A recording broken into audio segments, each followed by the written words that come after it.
Hello everyone, Fancy here, you're watching FANTAVISION, and today I'm discussing an article that I saw on GameSpot where they're saying that they're disappointed in the fact that the Xbox Series X and PlayStation 5 are not doing anything wacky and wild. That there's no Kinect, that there's no PlayStation Move, that there's nothing that has been attempted in the past but different. You know what I mean? Like some weird, wacky thing that Nintendo is constantly doing. Well, I've got my own take on that. They're arguing that the next generation of consoles is boring. And I have to disagree. Why? Because every single thing they've done, at least at the start of the generation, has been a complete disaster. The different innovations they've listed off, such as the PlayStation Move, the Kinect, the only good thing that PlayStation has really done is the PSVR if we're talking about thinking outside the box. And something else that they're not really mentioning is the fact that the PlayStation 5 is doing more things with new types of technology, and they are innovating with their controller. And I do agree a little bit in the fact that I love innovation, I love new things. But what they did last generation was not the move, especially the Xbox One. GameSpot and a lot of people probably forgot that there was the Xbox One that was bundled with the Kinect. In fact, I think the original Xbox One you had to get with the Kinect. And if you also have already forgotten, nothing good was ever made for the Xbox One Kinect. And I'd argue for the Xbox 360 Kinect, I can see how some people enjoyed the dance games and some other things on the Kinect for the 360. But for the Xbox One, you'd be hard-pressed coming up with a reason why that ever needed to exist. And now again, before I go further into this discussion, I'm not saying that I never want them to innovate ever again. I'm just happy they're not doing it at launch. What they need to focus on at launch is putting out a system that works properly, doesn't have any issues, has good games at launch, and overall is a big upgrade from the previous generation. Because remember, another thing that people keep forgetting, and I'm going to have to make a video about this very soon, is that you are going to be using this same piece of hardware for the next 8 years. Yeah, there's probably going to be an upgraded version 4 years down the line, but a lot of people are not going to switch to that upgraded system. A lot of people didn't buy the PS4 Pro. A lot of people didn't buy the Xbox One X. So this is going to be the hardware we're going to have for the next 7 to 8 years. Maybe 6 to 7 if technology changes.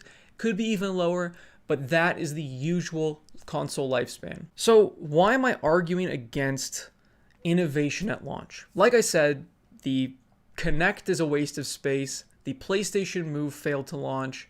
All these different things that they've added into controllers have only made them more expensive. Let's take a look at the Joy-Con. The Joy-Con, okay? What I like about it, I love the fact that it connects, it connects and then it disconnects. That's awesome. I love the little clicky noise it makes.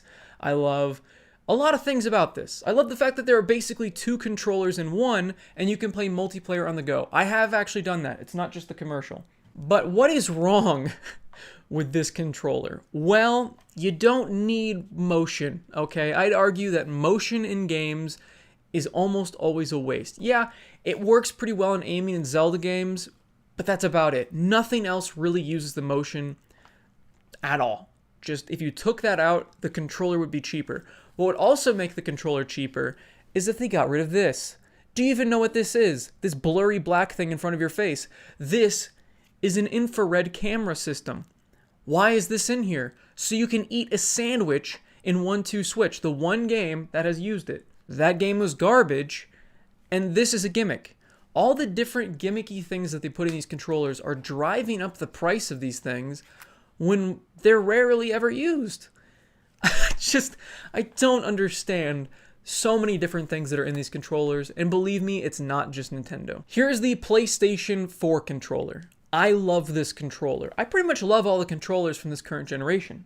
I mean, I prefer the Pro controller over the Joy-Cons by a wide margin, but the PlayStation 4 controller, it's really good. I like it a lot. I think it's a big improvement over the PlayStation 3 controller. It feels easier to hold. I like the little indentations in the thumbsticks so my fingers don't keep sliding off like they did with the PlayStation 3 and PlayStation 2 and PlayStation 1 controller.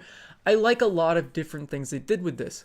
However, just like Nintendo, they put a bunch of random crap on here that nobody uses and drives up the price of these things. Do you see that light bar? Yeah, that is one of the most pointless things ever. And yes, you can turn it off. And if you don't, it is going to drain your battery so much quicker. I do enjoy the ambient lighting when you're playing in the dark and it flickers with health and all that sort of stuff, but it's not needed at all. When I'm playing my Switch or my Xbox One or using my 360 controller on my PC, because that's what I use for some reason, I don't notice the lack of a light bar.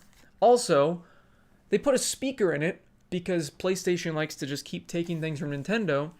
And again, it's a neat little gimmick, but that's all it is. It's just a gimmick. It doesn't need to be there, and again, drives up the cost of the controller. Also, do you see that big thing in the middle? Yeah, that doesn't need to be there. Just put a start and select button. Instead, they put a giant touchpad that barely anything uses, and when you do use it, you're like, oh yeah, that exists. And then you do the mini game, and you're done. But everything else about this controller, I really, really like. But if it weren't for all of those unnecessary things thrown in there, I feel like they could have put, I don't know, maybe a better battery in here so it lasts longer, or put innovation somewhere else that isn't weird. Maybe make the rumble different. And speaking of rumble being different, let's go to the next controller for this generation. So this is the second generation Xbox One controller because it's got that headphone jack on there. Now that's innovation. Thank God they finally put that instead of that stupid adapter they had on there when they first came out. Good Lord, the Xbox One launch was a disaster. Another thing that I honestly like about this controller a lot, and some people are going to disagree with me, I don't know why, but the fact that you can put your own batteries in. And fun fact, before people say, well, I don't like running through AAAs, you just put rechargeable batteries in there, and voila, you're good. Or get a plain charge kit, and you're good. And it's so much easier. Like, if you don't have a cord that's long enough, or you don't want to plug in your system, and you just want to swap them out for another rechargeable pair, it's super simple. And you never have to worry about the batteries going dead, because they're your batteries. You just take them out and put a new one in. You could unscrew and dismantle the Switch controller and the PlayStation 4 controller, but that's kind of a pain in the ass. Whereas this, wow, cool, awesome. Really, the main innovations with this controller was the D-pad being more of a D-pad instead of the palette. The rumble, I love the rumble feature. That is, it could be defined as a gimmick, but it feels so good when you've got like all the different like parts of the controller. That sounded wrong now that I think about that. But it feels so good in your hands when you're revving up a car engine. You feel it vibrating at different speeds at different parts of the controller. When you're hit by things, you feel it hit different parts of the controller. I really like the real HD rumble that's in this, even though the Switch claims it has HD rumble. But this rumble is just, I love it. It's the best out of any controller out there. Also, I gotta say something about this one. I really like the design of it. I like what they did with the Xbox One controller. I like the shapes with it. I like the secondary color up here, the little indentation. I like the little pointiness of the controller handles. I think this is almost the perfect control. In fact, this might be my favorite controller of all time. And it's a shame that they're ruining the Series X version by having just like this flat, boring top, and there's no indents anymore. There's just no character to it. I love both of these controllers. This was my favorite controller for the longest time, and then this came out. Didn't like it at first, but then I got used to it. I'm like, oh, okay, I get it. I love these controllers so much. And then, what are they doing? Why? So I really do like innovation. I do like improving over time. The PlayStation controller just keeps getting better, but I wish they didn't innovate in the way of adding more gimmicks to it. And again, it has like some movement thing in it. How often do you use the 6-axis movement in any game? But overall, I do enjoy innovation. I am just glad that they're not focusing on that at the start of the next generation. I'm thinking that at some point, PlayStation VR is just going to continue to get better. They're going to make another headset. They're going to continue to improve that because they seem like they care enough to continue to support it unlike everything else they've ever made, like PlayStation Move, the PlayStation Vita. I am glad to see them keep supporting that, even though I don't have one yet. With Xbox, I'm glad they added a share button.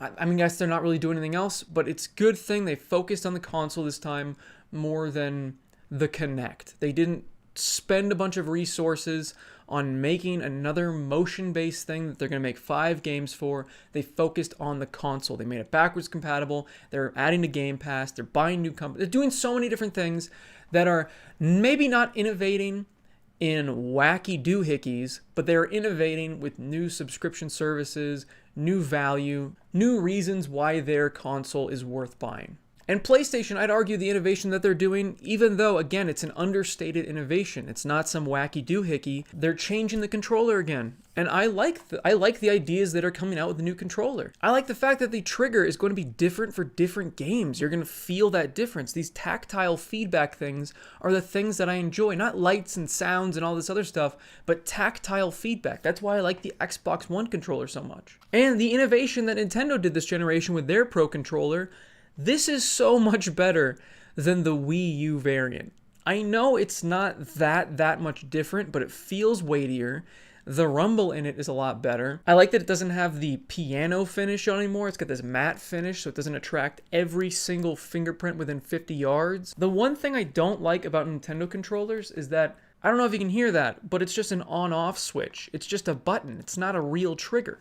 You can't push it in slightly to, change your acceleration in games, and there's a lot of limiting factors with the fact that these are just buttons. But beyond that, I really like this controller. So overall, just to kind of restate my thoughts on all of this, is that yes, I enjoy innovation, but I'm glad that that's not their focus at the start of a console generation. If they want to come out with something later, that I think is the move, because that's where you're going to be having an audience already. You're going to have people that are willing to try something new. They've already bought the system. They don't have to worry about buying the system and this other new thing at the same time. These new systems are already expensive enough. Also, I know this has nothing to do with innovation or the systems themselves, but we're not in the greatest economic time right now. I don't know if you've noticed, but adding another gimmicky thing to your system is not something that's going to sell really well, especially after they spend $500 on your new system. So even though this author is not as excited about this new system generation, I am actually a lot more excited in this next generation than I was this current one. The Xbox One and PlayStation 4, when they were first announced, I mean, it's a new console generation. I was excited, but I don't know. It just didn't feel new enough. The PlayStation 4 looked a lot like the PlayStation 3. The new Xbox looked like a giant VCR. None of the launch games interested me at all, and the power upgrade at the time didn't seem that great. They also focused on things that didn't matter. Xbox kept talking about TV, which is why there's 2 HDMI ports on the damn thing. They did focus on Kinect, which again, I didn't care about. So there were so many different missteps that happened in the last console generation that I'm glad are being remedied this one. Xbox is no longer stumbling about backwards compatibility and the fact that you'll actually own your disc-based games and can share your games with people. You remember that. And PlayStation is going into new and interesting design choices with their system and their controllers. So I'm actually pretty excited, and I can't wait to see what these systems are capable of. Let me know what you guys think in the comments down below about this next generation system. I know for a lot of people, they're not as excited, but tell me why. Tell me what your thoughts are on the next generation. Like the video if you guys liked it, subscribe for more content, and as always, have a fantastic day. See you guys.